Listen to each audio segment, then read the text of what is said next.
माझ्या दिराकडे अचानक कुठून तरी खूप जास्त पैसा आला. मी एका गरीब कुटुंबातील होते, त्यामुळे अचानक एवढा पैसा येणे माझ्या विचारांच्या पलीकडचं होतं. मी विधवा होते. काही महिन्यांपूर्वीच माझ्या पतीचं निधन झाले होते. मला पुढे मागे कोणच नव्हतं. फक्त एक 7 वर्षाचा मुलगा होता. माझे लग्न खूप कमी वयात झाले होते आणि आता माझे वय 28 वर्ष आहे. पतीच्या निधनानंतर मला आता फक्त माझ्या दिराचाच आधार होता. माझ्या माहेरी माझी आई होती, जी माझ्या लग्नाच्या एका वर्षानंतरच देवाघरी गेली होती. बाकी कुठल्याच नातेवाईकांकडून मला कोणतीही अपेक्षा नव्हती. त्यामुळे मग मी दिरासोबत राहण्याचं ठरवलं. आमच्या नात्यातील काही जण येऊन मला सांगू लागले, दीर तुझ्यासाठी परपुरुष आहे आणि दिरासोबत एकाच छताखाली राहणं योग्य नाही. मग मी त्यांना सांगितलं की ठीक आहे, मग मला तुमच्या घरी राहायला नाही. तेव्हा मात्र त्यांचे तोंडे गप्प झाले. आजकालच्या जगात कोणी कोणासाठी काही सुद्धा करत नाही, कोणी दुसऱ्याची जबाबदारी उचलत नाही. पण माझ्या दिराने मला वचन दिले होते की मी तुमचा आणि तुमच्या मुलांचा सांभाळ करेन. लोकांनी आम्हाला खूप त्रास दिला, कारण आम्ही एकाच छताखाली एकत्र राहत होतो, पण कोणीही आमची साधी मदत देखील केली नाही. मग मला कळून चुकले की लोकांना फक्त बोलायला येते, बाकी काही नाही. खरंच त्यांना माझी काळजी असती तर त्यांनी मला त्यांच्याकडे आसरा दिला असता, पण लोकांनी त्याच्याशी काही देणे घेणे नव्हतं. त्यांना फक्त मला त्रास द्यायचा होता. एकदा मी माझ्या दिराला सांगितले की आपण दुसरीकडे राहायला जाऊया, पण त्याने सांगितले की दुसरीकडचं वातावरण चांगले नाही आणि तिथे माणसं सुद्धा चांगली नाहीत. मी असे ऐकले आहे की तिथले माणसं स्त्रियांच्या चुकीच्या कामासाठी वापर करतात. तुम्ही माझ्या भावाची पत्नी आहात, त्यामुळे तुमची जबाबदारी माझी आहे. माझा भाचा माझ्या भावाची एकुलती एक निशाणी आहे आणि त्याचा सांभाळ करायला मी समर्थ आहे. त्याचे ते बोलणे ऐकून मला खूप बरं वाटलं, पण समाजाची भीती देखील वाटत होती. मग माझ्या दिराने सांगितलं की आपण ही जागा सोडून दुसरीकडे कुठेतरी राहायला जाऊ. त्याचा हा निर्णय ऐकून मला आनंद झाला. मग आम्ही ते शहर सोडून दुसरीकडे निघून आलो. आता आम्हाला तिथे कोणी सुद्धा ओळखत नव्हते आणि आम्ही जास्त कोणाशी बोलतही नव्हतो, कारण पुन्हा आमच्या नात्यावर अनेक प्रश्न उपस्थित झाले असते. कधी कधी शेजारच्या स्त्रिया माझ्याकडे येत, तेव्हा त्या मला माझ्या दिराबद्दल प्रश्न विचारत. तेव्हा मी त्यांना सांगायचे की तो माझा लहान भाऊ आहे. त्यानंतर हळूहळू सगळीकडे हेच पसरले की मी माझ्या भावासोबत राहते, त्यामुळे आम्हाला तिथे राहताना कोणतीही अडचण आली नाही. माझ्याकडे लग्नातील काही दागिने होते, ते विकूनच आम्ही इथे आलो होतो. माझ्या दिराने इथे आल्यावर व्यवसाय सुरू केला आणि तो व्यवसाय काही दिवसातच छान चालायला लागला. घरात बराच पैसा येऊ लागला. मी बराच वेळा त्याला व्यवसायाबद्दल विचारत असे, पण प्रत्येक वेळी त्याने उत्तर देणे टाळले. मग मी जास्त काही विचारणं सोडून दिले. माझ्यासाठी तर हेच महत्त्वाचे होते की घरात पैसा येत आहे. माझा दीर एक चांगला माणूस होता आणि तो कधी चुकीचा वागेल असे मला कधीच वाटले नाही. त्यामुळे मी जास्त या भानगडीत पडले सुद्धा नाही. त्याच्याकडे भरपूर पैसे आले आणि मग आम्ही तो परिसर सोडून एका चांगल्या भागात मोठे घर विकत घेतले. आता आम्ही मोठ्या घरात राहायला लागलो होतो आणि आमचे राहणीमान सुद्धा श्रीमंतासारखे झाले होते.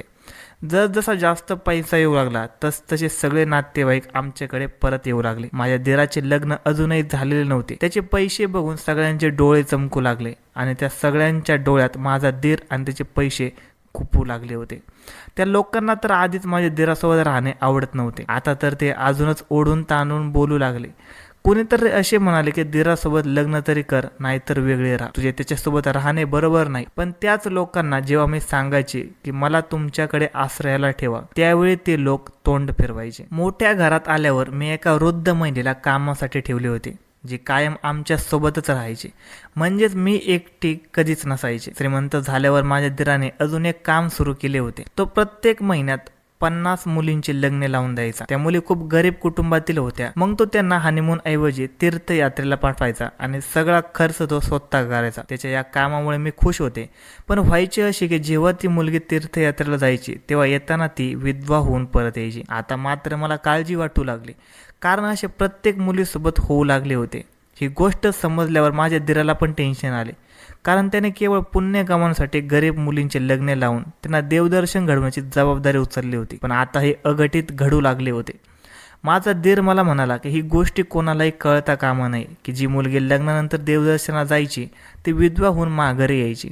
त्याचे हे बोलणे मला थोडे खटकले, कारण मुलींना तर ही गोष्ट माहिती असायलाच हवी होती. मी माझ्या दिराला सांगितले की मुलींना ही माहिती असायला हवी की येताना त्यांच्या पतीचा मृत्यू होत आहे. पण मी हे सांगताच आयुष्यात पहिल्यांदा माझा दीर माझ्यावर ओरडला. त्याच्या अचानक अशा वागण्यामुळे मला धक्काच बसला. तो आजपर्यंत माझ्याशी कधीच असा आवाजात बोलला नव्हता. उलट तो मला त्याच्या भावाची विधवा समजून आदराने वागवायचा आणि मोठी बहीण मानून माझ्याशी चांगलं वागायचा. पण आज तो जसा माझ्याशी बोलला तसा यापूर्वी कधीच बोलला नव्हता. तो माझ्याशी बोलून निघून गेला, पण मी याच विचारात पडले होते की नक्की त्याला काय झालं आहे. मी माझ्या मुलाला जेवण दिलं आणि त्याला झोपवले. माझी स्वतःची झोप मात्र उडाली होती, कारण माझ्या दिराचा स्वभाव दिवसेंदिवस बदलत चालला होता. मी त्याला खूप मृदू बोलताना पाहिले होते, पण मागच्या काही दिवसांपासून त्याचे जे रूप माझ्या समोर येत होते ते बघून माझा स्वतःवर विश्वासच बसत नव्हता. आता तर तो जास्तच अडलेटपणा वागू लागला होता. आज पुन्हा तो माझ्याशी उद्धट भाषेत बोलला, तेव्हा मला आश्चर्य वाटले.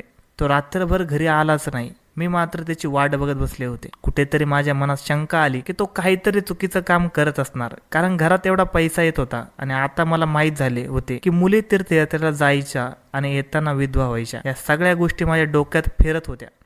मी एक एक दुवा जोडत गेले आणि माझ्या लक्षात आले की या सगळ्यात नक्कीच काहीतरी काळबोर आहे. तो पुढचे 3 दिवस घरी आलाच नाही. मला आता खूप काळजी वाटू लागली की माझा धीर अखेर कुठे गेला असेल. यापूर्वी असे कधीच झाले नव्हते. याच विचारात मी असताना अचानक घराचा दरवाजा उघडला गेला. मी माझ्या खोलीतून बाहेर आले आणि बघितले तर माझा मुलगा शाळेत गेला होता आणि दिवसाच्या यावेळी माझा धीर कधीच माझ्या खोलीत येत नसे, पण आज तो त्या अवस्थेत माझ्या खोलीत आला होता. त्याची ती अवस्था बघून मी त्याच्याकडे बघतच राहिले, कारण माझा धीर दारूच्या नशेत होता. आजपर्यंत मी कधीच त्याला अशा अवस्थेत बघितलं नव्हतं. त्यामुळे त्याला असे बघून मला खूप मोठा धक्का बसला. त्याचे पाय एकमेकात अडखळत होते आणि तो माझ्याकडेच येत होता. तो अचानक माझ्या जवळ आला आणि थेट माझ्या पाया पडला. त्याची अवस्था खूप वाईट झाली होती. त्याने खूप जास्त दारू प्यायली होती आणि तो अजिबात सुद्धा शुद्धीत नव्हता. तो माझ्या पाया पडला आणि जोर जोरात रडू लागला. मला आश्चर्य वाटले की तो का रडत असेल, आणि तेवढ्यात रडता रडता तो तिथेच बेशुद्ध झाला. दुपारच्या यावेळी तो माझ्या खोलीत येऊन बेशुद्ध पडला होता, आणि जर का कोणी त्याला माझ्या खोलीत बघितले असते तर माझी आबरू गेली असती, कारण त्यावेळी घरात फक्त तो आणि मी दोघेच होतो. मी जी कामासाठी बाई ठेवली होती ती आज सुट्टीवर होती. आता त्याला माझ्या खोलीतून बाहेर कसे काढू हे मला समजत नव्हतं, पण काहीही झाले तरी मला त्याला बाहेर काढायचेच होते. मग मी त्याला कसाबसा ओढत त्याला बाहेर घेऊन आले. तो चांगलाच वजनदार होता. माझ्यासारख्या सामान्य स्त्रीला तो कसा ओढला जाणार. कसाबसा ओढत मी त्याला त्याच्या खोलीत पोहोचवले आणि स्वतःच्या खोलीत आले. त्याच्या खोलीला मी बाहेरून कुलूप लावले, कारण माझ्या मुलाच्या येण्याची वेळ झाली होती आणि मला त्याला आणायला जायचे होते. माझा धीर अशा अवस्थेत बाहेर कुठे जाऊ नये म्हणून मी दरवाजा बंद केला. मी मुलाला घेऊन बाहेर आले तेव्हा धीर आतच होता. मुलाला फ्रेश केले आणि थोडं खायला दिल्यावर तो त्याच्या क्लाससाठी निघून गेला. मुलगा निघून गेल्यावर मी धीराच्या खोलीचा दरवाजा उघडला आणि बघितले तर तो तसाच पडून होता. आता मात्र त्याला या अवस्थेत बघून मला काळजी वाटू लागली, कारण तो बराच वेळ बेशुद्ध होता. बहुतेक त्याने जास्त प्यायले असावे. त्याला शुद्धीत कसे आणू हे मला सुचत नव्हते. तेवढ्यात अचानक मला एक कल्पना सुचली. मी स्वयंपाकघरात गेले आणि एक जग भरून पाणी घेऊन आले. मी ते पूर्ण पाणी त्याच्या तोंडावर ओतले. अचानक थंड पाणी पडल्यामुळे तो जागा झाला, पण अजूनही तो पूर्णपणे शुद्धीत नव्हता. मी त्याला म्हणाले की तू आता वरती बेडवर झोप, तुला जाग आली की मी तुझ्याशी बोलते. त्याला अजूनही पूर्ण भान नव्हते. तो धडपडत बेडवर जाऊन झोपला. त्याची ती अवस्था बघून मला रडू येऊ लागले. मला जाणवलं की त्याने बहुतेक पहिल्यांदा प्यायली असावी, त्यामुळे त्याची ही अशी अवस्था झाली आहे. रात्री 12 वाजता माझ्या खोलीचा दरवाजा कोणीतरी वाजवला. मी दचकले, कारण माझा मुलगा झोपलेला होता. मी दरवाजाकडे पाहिलं. मला जाणवलं की बाहेर माझा धीर असावा. आता मला काहीही करून त्याच्याकडून माहिती काढून घ्यायची होती की तो नक्की काय उद्योग करतो. मी हळूच बेडवरून खाली उतरले. मुलाची झोप मोडणार नाही याची काळजी घेतली आणि हळू पावलाने दरवाजाकडे गेले. मी दरवाजा उघडला तर समोर धीर उभा होता. त्याच्याकडून बघून जाणवले की तो दुपारपेक्षा वेगळा दिसत होता. त्याची मान खाली झुकलेली होती आणि केस ओलले होते. नक्कीच तो आंघोळ करून आला असावा. त्याची ती मान हेच सांगत होती की त्याला त्याच्या कृत्याचा पश्चाताप झाला आहे. पण मला त्याच्या पश्चातापापेक्षा हे जाणून घ्यायचे होते की आज त्याने असं कृत्य का केलं. मी त्याला विचारले, तू आज दारू प्यायला होतास. हे ऐकताच तो माझ्याकडे बघू लागला. त्याचे डोळे लाल झाले होते आणि त्याने मानेनेच होकार दिला. मला हे आधीच माहिती होतं, पण मला त्याच्या तोंडून ते ऐकायचं होतं. त्याने होकार देताच मला खूप राग आला. मी रागातच विचारलं, का प्यायलास दारू. त्यावर तो काही न बोलता मान खाली घालून उभा राहिला. मी पुन्हा तोच प्रश्न विचारला. तेव्हा तो म्हणाला, मी जाणून बुजून प्यायलो नाही. माझ्या मित्राने मला बळजबरीने हे सरबत आहे असे सांगून पाजले. मला माहित नव्हते की माझे श्रीमंत मित्र त्यात गुंगीचे औषध मिसळतील. मला खरंच याची माहिती नव्हती. जर माहीत असते तर मी कधीच पेलो नसतो. हे ऐकून मात्र माझा त्याच्यावर विश्वास बसला, कारण मला माहित होते की माझा धीर एक चांगला माणूस आहे. मी त्याला पहिल्यापासून ओळखत होते. तो माझ्या भावासारखाच होता. मी त्याला मोठ्या बहिणीसारखे समजावून सांगितले, तू त्या श्रीमंत मुलांची संगत सोडून दे. पण अचानक तो माझ्याकडे वेगळ्याच नजरेने बघू लागला. त्याने जाता जाता मला हेही सांगितले की आता तो 1 आठवडा तरी घरी येणार नाही, कारण त्याला एक मोठे काम मिळाले आहे आणि ते त्याला एका आठवड्यातच पूर्ण करायचे आहे. मला विचारायचे होते की तो नक्की काय काम करतो ज्यामुळे एवढा पैसा येतो, पण ते विचारण्यापूर्वीच तो निघून गेला. त्याच्या श्रीमंत मित्रामुळे त्याच्याकडे एवढा पैसा यायला लागला असावा असे मला वाटले. पण आता तो ते काम सोडू शकत नव्हता, कारण त्या कामात शिरणे सोपे होते पण बाहेर पडणे मात्र खूप अवघड. त्याचे ते शब्द अजूनही माझ्या कानात घुमत होते. आज 3 दिवस झाले तरी दिराचा काहीच ठाव ठिकाणा नव्हता. मी खूप काळजीत होते. अखेर 1 आठवड्यानंतर तो घरी परतला. मी विचारले, 1 आठवडा तू कुठे होतास? तेव्हा तो म्हणाला की तो दुबईला गेला होता. त्याचे हे वाक्य ऐकून मला धक्काच बसला, कारण त्याने मला सांगितले नव्हते की तो परदेशात जात आहे. मी विचारलं की दुबईहून जाऊन काय केले? तेव्हा त्याने खूप एक सुंदर सोन्याचा हार माझ्यासमोर ठेवला. रात्रीच्या प्रकाशात तो हार खूपच चमकत होता. तो नक्कीच खूप महागडा होता. मी विचारले, हा कुठून आणलास? तेव्हा त्याने सांगितले की तो दुबईतील एका शेखने त्याला भेट म्हणून दिला आहे. मी विचारले, एवढा महागडा हार कोणी भेट म्हणून का देईल? तर त्याने मला सांगितले की तुम्ही आंबे खा, गुटल्या मोजू नका. हा हार मी तुमच्यासाठी आणला आहे, त्यामुळे तो भेट म्हणून ठेवा. मी त्याला स्पष्ट सांगितले की जोपर्यंत तू तुझे काम काय करत आहे हे सांगत नाहीस तोपर्यंत मी हा हार घेणार नाही. माझे बोलणे ऐकून त्याला आश्चर्य वाटले. त्याने तो हार घेतला आणि तो तिथून निघून गेला.